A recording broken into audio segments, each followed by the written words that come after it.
மக்களை வணக்கம். நான் உங்கள் கோடங்கி. ஒரே நாளில் 2.5 மணி நேரத்தில் 50,000 விண்ணப்ப படிவங்கள், அதாவது விருப்ப மனுக்கள் விற்பனையாகி விட்டது, நாங்கள் வித்து தீர்த்துட்டோம், சாதனை படைச்சிட்டோம் அப்படின்னு சொல்லிட்டு இந்த விஜய் கட்சியை சேர்ந்தவர்கள்லாம் மகிழ்ச்சி அடைந்து கொண்டாடி கொண்டிருக்கிறார்கள். ஆனால் அவர்களுக்கு ஒரு உண்மை தெரியல. இந்த ரசிக குஞ்சுமணிகளுக்கு விஜய் எவ்வளவு ஏமாத்துக்காரர், பித்தலாட்டக்காரர், அந்த கட்சியை வைத்து கொண்டு எவ்வளவு தூரம் சுரண்டல் பண்ணிக்கிட்டு இருக்காரு. சுரண்டல் லாட்டரிக்காரன் கூட சேர்ந்தா என்ன வரும்? புத்தி, அந்த புத்தி தானே வரும். அதை எவ்வளவு அழகாக, நேர்த்தியாக, சாதனையாக கொண்டாடிட்டு இருக்காங்க அப்படின்றதை விவரிப்பது தான் இந்த வீடியோடைய நோக்கம். இந்த வீடியோவை சப்ஸ்கிரைப் பண்ணாமல் பார்த்துட்டு இருக்க அன்பு நண்பர்கள் சப்ஸ்கிரைப் பண்ணி பார்த்தீங்கன்னா இது போன்ற பல்வேறு விஷயங்களை பேசுவதற்கு வாய்ப்பாக அமையும். வாங்க இப்போ வீடியோக்குள்ள போகலாம். பனையூர் அந்த அலுவலகத்துல விருப்ப மனுக்கள் விற்பனை செய்ய போறோம். நாங்க விருப்ப மனுக்களை விரும்புறவங்களாம் வந்து வாங்கிக்கலாம். ஒரு விருப்ப மனுவோட விலை 100 ரூபாய் அப்படின்னு சொல்லிட்டு சினிமா டிக்கெட் விற்கிற மாதிரி அவர்கள் அறிவித்த உடனே ஊர்ல இருந்து கிளம்பி வந்துட்டானுங்க. எல்லாம் ஏகப்பட்ட பேர் வந்தது தப்பு இல்லை. எல்லா கட்சிகளிலும் விருப்ப மனுக்கள் வியாபாரம் செய்யப்படும். இவர் 100 ரூபாய்க்கு வித்திருக்காரு. பெரும்பாலும் அது அதிக தொகை தான் விற்கப்படும். ஆனா அங்கெல்லாம் விருப்ப மனுக்களை குறைவாக தான் வாங்குவாங்க. ஆயிரக்கணக்கில் திரண்டு அப்படியே அடிச்சு பிடிச்சி பொறிக்கட்டில் வாங்குற மாதிரிலாம் வாங்க மாட்டாங்க. ஏன்னா விருப்ப மனு என்பது நாம் யாரை நம்ம தொகுதியில நிக்கணும்னு ஆசைப்படுறோமோ அவர்களுக்கு போய் பணம் கட்டுறது ஒரு வகை. நானே நிக்க போறேன்னு சொல்லி வாங்கிட்டு பணம் கட்டுறது ஒரு வகை. இல்ல இவரை நிறுத்துங்கன்னு சொல்லி இன்னொருத்தரை அடையாளப்படுத்துவது ஒரு வகை. இப்படி பல பேரும் அவர் ஆதரவாளர்களோடு ஒரு தொகுதிக்கு உதாரணத்துக்கு வேலூர் தொகுதிக்கு ஒருத்தர் நிக்க போறாரு, ஆசைப்படுறாருன்னா அவர் தான் போய் விருப்ப மனு வாங்குவாரு. தன் ஆதரவாளர்களை விட்டு ஒரு 10 விருப்ப மனு வாங்குவார், இல்ல ஒரு 20 விருப்ப மனு வாங்குவார். இன்னும் கொஞ்சம் வசதி படைத்தவர்கள் 30 விருப்ப மனு வாங்குவாங்க. ஏன் குறைவாக நான் சொல்றேன் அப்படின்னு சொன்னா, விருப்ப மனு என்பது ஏதோ பொறிகடலை கொடுத்துக்கிட்டு யார் கொடுத்தாலும் என்ன கொடுத்தாலும் வாங்கிடுற விஷயம் இல்லை. நீங்க விருப்ப மனு வாங்கிட்டா விருப்ப மனுவை பூர்த்தி செய்து திருப்பி ஒப்படைக்கணும். அப்படி திருப்பி நீங்க சப்மிட் பண்ணும்போது விருப்ப மனுக்கான காசு இருக்குல்ல, அது ஏதோ 100 ரூபாய், 1000 ரூபாய், 500 ரூபாய்க்கு தான் இருக்கும். ஆனால் அந்த விருப்ப மனுவை நீங்க போட்டியிடுவதற்கு தொகுதியை தேர்வெடுத்து நீங்க சப்மிட் பண்ணீங்கன்னா அப்பதான் நீங்க ஜெனரல் கேட்டகரியில நிக்க போறீங்களா, SC/STயோட அந்த கேட்டகரியில் நிக்க போறீங்களா. ஜெனரல் கேட்டகரினா உங்களுக்கு 10,000 ரூபாய், SC/STனா 5,000 ரூபாய் அப்படின்னு சில கிரைட்டீரியாக்கள் வச்சுக்கிட்டு அமௌண்ட் தொகையை நிர்ணயம் பண்ணி அந்த விருப்ப மனுவை பெறுவார்கள் கட்சி அலுவலகங்கள். எல்லா கட்சியிலையும் அது நடக்கும். எது விஜய் மட்டும் பண்றாருன்னு நான் சொல்ல வரல, எல்லா கட்சியிலும் நடக்கும். ஆனால் மற்ற கட்சிகளை விட தாவேகா தற்குறிகள், வித்தியாசமானவர்கள், ஆச்சரிய குறிகள் இவர்கள் அப்படின்னு எப்பவுமே ப்ரூவ் பண்ணுவாங்க. இந்த விருப்ப மனுவிலையும் அதை ப்ரூவ் பண்ணிட்டாங்க. எப்படின்னா 2.5 மணி நேரத்துல 50,000 விருப்ப மனுக்கள் விற்பனையானதாக ஒரு ஊதி பெரிதாக்கிட்டு இருக்காங்க. இந்த மடக்கு ஊதி பசங்க இதை ஊதி பெரிதாக்குறாங்க. எப்படிடா 50,000 2.5 மணி நேரத்துல வித்து இருந்துச்சு, அவ்வளவு ஃபார்ம் எப்படி வாங்கிட்டு போனாங்க, அப்ப 50,000 பேர் அங்க வந்தாங்களா அப்படின்னா அதெல்லாம் பொய், பித்தலாட்டம். 500ல இருந்து 1000 பேர் வந்திருப்பான், அவ்வளவுதான் வந்திருப்பான் அந்த இடத்துல. அது ஒரு தெரு. அந்த தெருவுல இந்த விருப்ப மனு கொடுக்குறாங்கன்னு சொன்ன உடனே அந்த தெரு முண்டி அடிச்சு உள்ள அந்த தெரு வாசிகள் எல்லாம் டென்ஷன் ஆகி கடுப்பாகி தெருவுக்கே சண்டை போட ஆரம்பிச்சாங்க. ஏன்னா அவரெல்லாம் elite people, high class people, எந்த பஞ்சாயத்துக்கும் வெளியில வரமாட்டாங்க, ஓட்டு போட கூட வராத கும்பல் தான் அது. ஆனா அவர்களே வெறுப்பேத்தி ரோட்டுக்கு சண்டை போட வச்சுட்டாரு விஜய். இப்ப என்ன நடந்துருச்சு இந்த பிரச்சனையினாலனா, நிச்சயமாக விஜய்க்கு எங்கொன்னா ஓட்டு கிடைச்சாலும் கிடைக்கும். பனையூர்ல ஆபீஸ் இருக்கிற தெரு, அந்த தெரு, அதுக்கு பின்னாடி தெரு, அது முன்னாடி தெரு, சைடு தெரு அப்படின்னு அந்த ஏரியாவை சுத்தி இருக்கிற ஒரு 6-7 தெருக்களில் இருக்கிற விஜய்க்கு ஓட்டு போட நினைச்சவங்க கூட இந்த பஞ்சாயத்தை பார்த்து ஓட்டு போட மாட்டான். அதிகாரத்துக்கு வர்றதுக்கு முன்னாடியே இதுங்க ரோட்டை மறிக்குது. நம்ம வீட்டு காலகாலமா நம்ம பீஸ்ஃபுல்லா ஒரு பணக்காரத்தனமா நம்ம இருக்கோம், நம்ம காரை உள்ள விடாம பேரிகார்டு போட்டு மறிக்கிறானுங்க.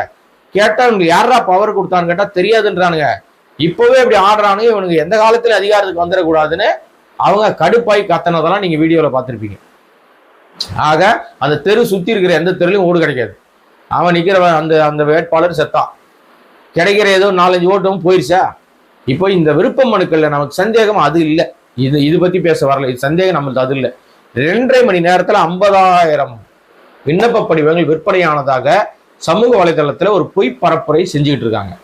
ஆனா சிடி நிர்மல்குமார் என்கிற உத்தமர் ஒருத்தர் இருக்கார் அந்த கட்சியில. உலக மகா உத்தமருக்கு அடிவரடியா இருக்கார் இல்லையா, அதனால இவரும் உத்தமர். இவர் சொல்றாரு 10,000 விருப்ப மனுக்களை 1 மணி நேரத்துல வித்துட்டோம், நாங்களே எதிர்பார்க்கல, இது ஃபார்ம் தீர்ந்து போச்சு, அதனால நாங்க நாளைக்கு வாங்கன்னு சொல்லிட்டோம் அப்படின்னு சொல்லி ஒரு உருட்டு உருட்டினார். 10,000 50,000 கரெக்டா சொல்லு, எவ்வளவு வித்த? 100 ரூபாய்க்கு நீ வந்து வித்துருக்க அப்படின்னு கணக்கு போட்டா 50,000 ஃபார்ம் வித்து இருந்தீங்கன்னா கிட்டத்தட்ட அது எவ்வளவு காசு, எத்தனை லட்சம்? கணக்கு போட்டு பாருங்க.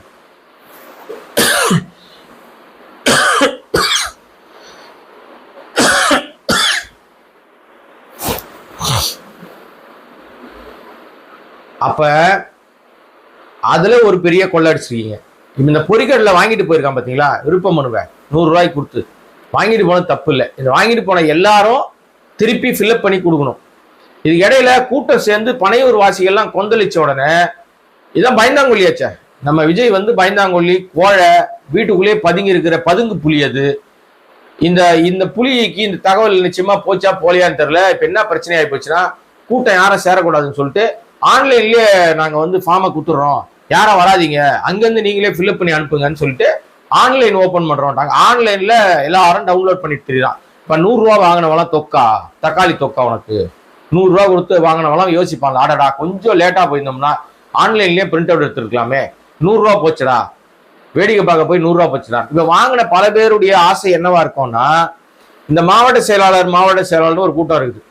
இந்த மாவட்ட செயலாளர்கள் இருக்காங்க இல்லையா, இந்த மாவட்ட செயலாளர்கள்லாம் என்ன பண்ணுவாங்கன்னா, பொங்கத்து கொடுத்து ஒரு போட்டோ எடுத்துப்பாங்க. இதுதான் அவங்களுக்கு கிடைக்கிற பிறவி பயன். இது அந்த செயல்வர் கூட்டம் நடக்கும்போது நடக்கும். இப்ப இந்த ஃபார்ம் வாங்கின கும்பல் இருக்குல்ல, இவங்களுடைய ஆசை என்னவா இருக்கும்னா, விருப்ப மனு வாங்கிட்டா நம்ம போய் வந்து பணம் கட்டணும்னு வச்சுங்களேன், விருப்ப மனு வாங்கி ஃபில்அப் பண்ணி கொடுத்துட்டா போதும்னு நினைச்சது ஒரு குரூப்பா இருக்கும். 100 ரூபா தானேப்பா வாங்கி நம்ம ஃபில்அப் பண்ணி கொடுத்தலாம்பான்னு. அங்கதான் ட்விஸ்ட். அந்த ஃபார்மோட வேலை 100 ரூபாய். ஃபைல் பண்ணும்போது நீ ஜெனரல் கேட்டகரியா இருந்தா 10,000 ரூபாய் கட்டணும். அப்படி இல்ல நான் வந்து SC STனா 5,000 ரூபாய் கட்டணும். எவ்வளவு ஃபார்ம் வித்துருக்கானுங்கன்றீங்க? 50,000 ஃபார்ம். அதுல 25,000 ஃபார்ம் வராதுன்னு வச்சுக்கோ. சும்மா பேருக்கு வாங்கிட்டு நானும் போட்டோவுக்கு போஸ்ட் கொடுக்குறேன்னு ஊரே ஏமாத்துற கேஸ். மீதி 25,000 இருக்கு. அந்த 25,000த்துல 10,000 பேர், அதுல மீதி 15,000 தள்ளிடு, 10,000 பேர் அவன் வந்து பணத்தை கட்டினான்னா 10,000 பேரையும் நேர்காணல் எடுக்கணும். அவன் தான் நியாயமாக கட்சி நடத்துறவன். நேர்காணல் நடத்தணும். ஒரு தொகுதிக்கும் எவ்வளவு பேர் ஃபைல் பண்ணியிருக்காங்க அப்படின்னு பார்த்துட்டு அனைவரையுமே கூப்பிட்டு நேர்காணல் நடத்தணும் தான் உண்மையான ஜனநாயக ரீதியில கட்சி நடத்துறதுக்கு அர்த்தம். அதிமுகலையும் நடக்கும், திமுக நடக்கும், எல்லா கட்சியிலும் நேர்காணல் நடக்கும். நீங்க என்ன செலவு பண்ணுவீங்க, உங்களுக்கு பின்புலம் என்ன பதவிக்கு நீங்க வந்து ஆசைப்பட்டு வரீங்களா, சேவை செய்ய வரீங்களா, பணம் சம்பாதிக்க வரீங்களான்னு ஏகப்பட்ட கேள்விகள் கேட்பாங்க.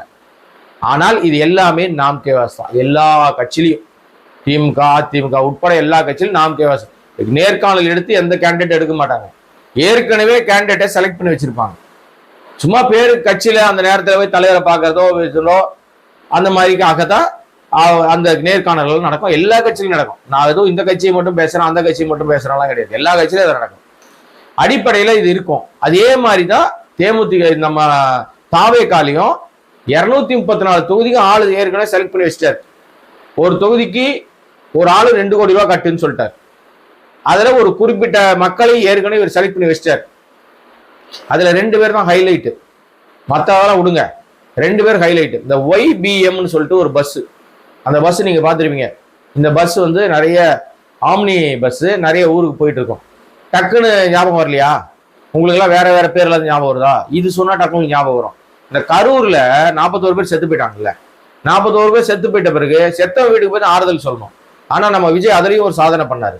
செத்தவனெல்லாம் அந்த குடும்பத்தார் எல்லாத்தையும் தான் வீட்டு பக்கத்துல இருக்கிற ஹோட்டலுக்கு வர வச்சார்ல.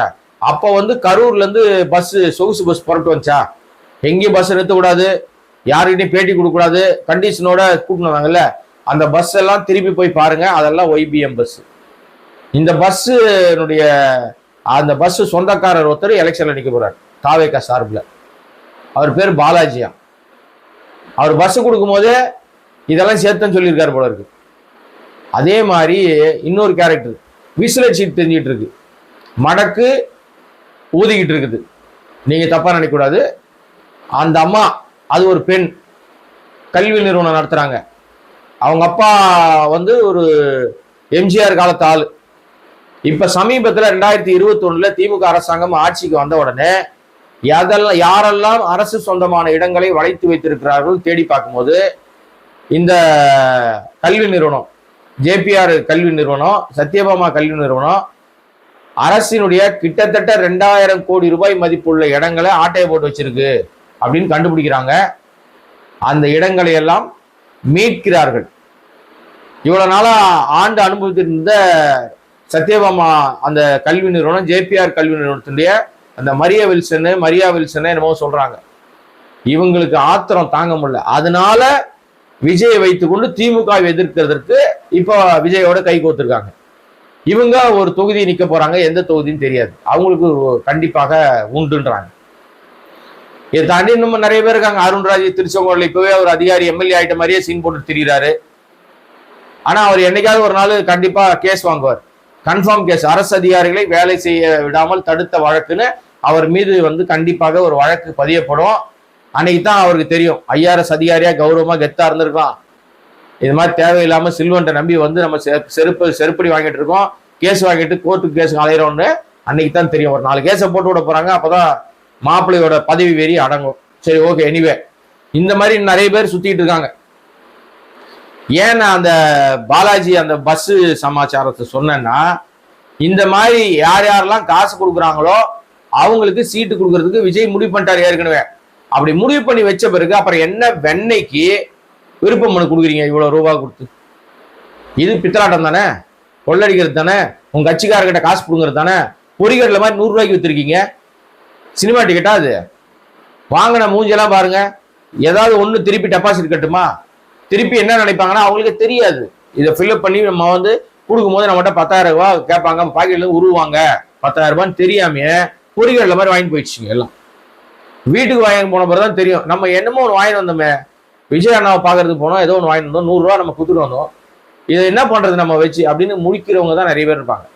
அப்படியே கொஞ்சம் விவரமா இருக்கிறவன் ஃபில்அப் பண்ணி படிக்க போய் பார்த்தோன்னா, ஐயோ 10,000 ரூபாய் கேட்கறான்டா, SC/ST ஆனா ஐயோ 5,000 ரூபாய் கேட்கறான்டா, என்னடா அயோக்கியத்தனமா இருக்கு அப்படின்னு காண்டாவாங்க. பித்தலாட்டம் தெரிஞ்சு போச்சா?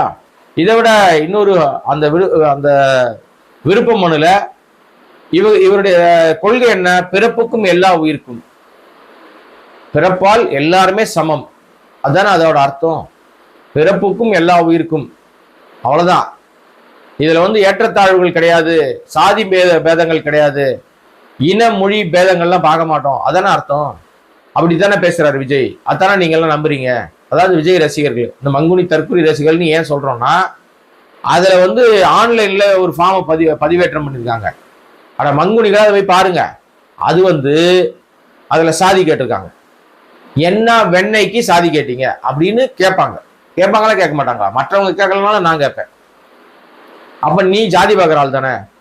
நாம ஆரம்பத்துல சொல்றோம், விஜய் ஒரு ஜாதி வெறிய. ஜாதி பார்க்கறதுனால தான், ஜாதி ஓட்டுக்காக தான் அந்த கொள்கை தலைவர் 5 பேரை செட் பண்ணி வச்சிருக்காரு, அவர்களை போட்டாரு. ஒரு நாளும் அவர்கள் கொள்கை குறித்து பேசுவது இல்லை, இவருக்கு தெரியாது. நாடாரின மக்களுக்காக ஒரு கொள்கை தலைவர் காமராஜரை எடுத்துக்கிட்டாரு, வேலுநாச்சியாரை, தேவரின மக்களுக்காக வேலுநாச்சியாரு, பட்டியலின மக்களுக்காக அம்பேத்கர். நான் எந்த கட்சியும் கிடையாது, எந்த ஜாதியும் கிடையாது, எனக்கு மதம் கிடையாது, மொழி கிடையாது, நான் தமிழ் மொழியை தான் நேசிக்கிறேன் அப்படின்னு தமிழ் தேசியம் பேசுகிறவர்கள் இன்னும் சில பேரை வைத்துக்கொண்டு கருத்தாளம் மிக்க பேசுற கூட்டத்தை வச்சுக்கிட்டு அவங்க கிட்ட ஓட்டு வாங்குறதுக்காக பெரியாரு. இப்படியாக அஞ்சலி அம்மாள் யாரு? வன்னியர்கள் வாக்குகளை வாங்குவதற்காக அஞ்சலி அம்மாள். இவங்க எல்லாரும் ஜாதி வாக்காளர்களை பெறுவதற்காக விஜயால் அடையாளப்படுத்தப்பட்டிருக்கிறார்கள். ஆனா அவங்க அப்படி காட்டவே இல்லை ஆரம்பத்துல யாருமே. தனித்தனியாக அவர்களுக்கான மரியாதையோடு இருக்காங்க. இதுதான் தற்குறிகளோட தலைவன் இல்லையா, சாதி வெறி பிடிச்ச தலைவன். அதனால அவங்களை எல்லாரையும் கையில் எடுத்து வச்சிருக்காரு. போதா குறைக்கு அண்ணா ஒரு பக்கம், இன்னொரு பக்கம் எம்ஜிஆர், மேடம் ஜெயலலிதாவும் ஒரு பக்கம். கையை கட்டின்னு கடும் குளிர்ல நிப்பாட்டினதெல்லாம் மறந்துட்டார். இப்ப மேடம் ஜெயலலிதாவையும் கையில் எடுத்துக்கிட்டார். இதெல்லாம் எந்த அடிப்படையில எடுத்தாருன்னு யோசிக்கிறீங்களா? சாதி அடிப்படையில தான். அதனாலதான் அவருடைய விண்ணப்ப படிவத்துல சாதியை கேட்கிறார். நீ நேர்மையா இருந்தா ஏன் சாதி வச்ச?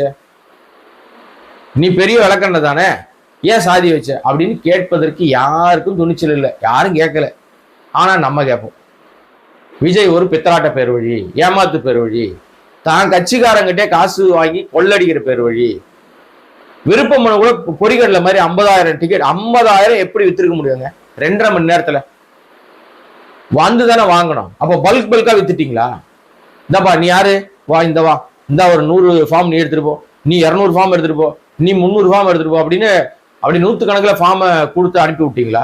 50,000 ஃபார்ம் எப்படி விற்பாங்க? அப்போ எவ்வளவு பித்தலாட்டத்தை ஒரு சாதாரண விண்ணப்ப படிவத்துல விருப்ப மனுவிலேயே இவ்வளவு பித்தலாட்டம் பண்றீங்கன்னா எப்பேற்பட்ட தில்லாலங்கடி வேலையெல்லாம் நீங்க செய்வது திட்டம் வச்சிருக்கீங்க.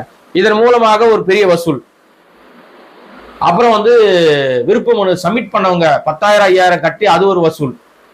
இதை மொத்தமா கிளப் பண்ணி இவங்க கிட்ட இருக்கிற வேறு வகையிலான கள்ளப்பணத்தை எல்லாம் நல்ல பணமா மாற்றுவதற்கான திட்டத்தின் அடிப்படையில தான் இந்த சுரண்டல் லாட்டரி கூட இருக்கிறதுனால இந்த மாதிரியான ஒரு வேலையை செஞ்சு வச்சிருக்காங்க. இப்ப அவங்களே கழுவி ஊத்துவானுங்க. தாவேக தற்குறிகளே அணில்களே பாருங்க, அங்கங்க கடிக்க ஆரம்பிக்கும். சீட்டு கிடைக்கல, நான் அப்ளை பண்ணிட்டு 10,000 ரூபாய் கட்டிட்டு எனக்கு நேர்காணல் கூப்பிடலனாலும் கடிப்பாங்க, நேர்காணல் கூப்பிட்டு சீட்டு கொடுக்கலனாலும் கடிப்பாங்க. உன் திட்டம் பித்தலாட்டம் விஜயனுடைய அத்தனை முகமூடிகளும் ஒவ்வொரு நாளும் கிழியும். இனிமே அதற்கான சாத்தியக்கூறுகளை விஜயை ஏற்படுத்திக்கிறார். அதுதான் பெரிய ஹைலைட்டே. வேற யாரும் வேணாம், தனக்கு தான் காலில் இருக்கிறத கட்டி தானே அடிச்சுக்கிறார். அதுதான் நடந்துகிட்டு இருக்கிற ஒரு விஷயமாக இருக்குது. என்ன நடக்க போகுது அப்படின்றத பொறுத்திருப்போம். இன்னொரு விஷயம் என்ன அப்படின்னு சொன்னா, அந்த 234 தொகுதியில நிக்கிறது மட்டும் இல்லைங்க, அந்த 234 பேர்ல இப்போ கைவசம் அவங்க பிளான் பண்றத ஒரு 50 தொகுதிகளை அல்லது ஒரு 30 தொகுதிகளை மட்டும்தான் டார்கெட் பண்ணணுன்றத முடிவு பண்ணியிருக்காங்களாம். அவங்களே தெரிஞ்சிச்சு, இந்த தேர்தலில் நம்ம நின்னாலும் 234 தொகுதியில் ஆள் போட்டாலும் அவன் நிற்க மாட்டான், வேலை பார்க்க மாட்டான், மக்கள்கிட்ட இது வரைக்கும் மூஞ்சி தெரியல, டெபாசிட் வாங்க மாட்டான், தோத்து போயிடுவான். அது ஒரு பக்கம் நடந்தாலும் நாம ஒரு குறிப்பிட்ட 20-30 தொகுதியை கான்சன்ட்ரேட் பண்ணி அதுல இருந்து வெற்றி பெறுவதற்கான சாத்தியக்கூறுகளை செய்யணும். நான் அந்த தொகுதியெல்லாம் பிரச்சாரத்துக்கு கூட வரேன் அப்படின்ற மாதிரியான வேலையை விஜய் செய்திருப்பதாக தகவல் கிடைக்கிறது. விஜய் போனவொடனே ஓட்டு போட்டுருவாங்களா? மிதப்பு தான், திமிரு தான், மண்டகணம் தான், மண்டை மேல இருக்கிற கொண்டையை மறைக்காம பேசுறது தான். பாஜகவை கொடுக்கப்படுகிற அஜந்தா இனி போற போக்குல இனிமே அவர் டெய்லி ஒண்ணு சிபிஐ அலுவலகம் போற மாதிரி இருக்கும், இல்ல நீதிமன்றம் போற மாதிரி இருக்கும், இல்லைன்னா அவர் ஏதோ ஒரு விதத்துல வருமான வரித்துறை அலுவலகத்துக்கு போற மாதிரி இருக்கும். எங்கேயோ ஒரு இடத்துல அவர் நடமாடிக்கிட்டே இருக்கிற மாதிரி சூழ்நிலையை பாஜக அடுத்தடுத்து காய் நகர்த்தும் போது செய்யும். ஒத்துக்க மாட்டாங்க. என்ன பண்ண போறாங்கன்றத பொறுத்திருப்போம். இந்த வீடியோவை சப்ஸ்கிரைப் பண்ணாம பார்த்துட்டு இருக்க அன்பு நண்பர்கள் சப்ஸ்கிரைப் பண்ணி பார்த்தீங்கன்னா இது போன்ற பல்வேறு விஷயங்களை பேசுவதற்கு வாய்ப்பாக அமையும். நன்றி, வணக்கம்.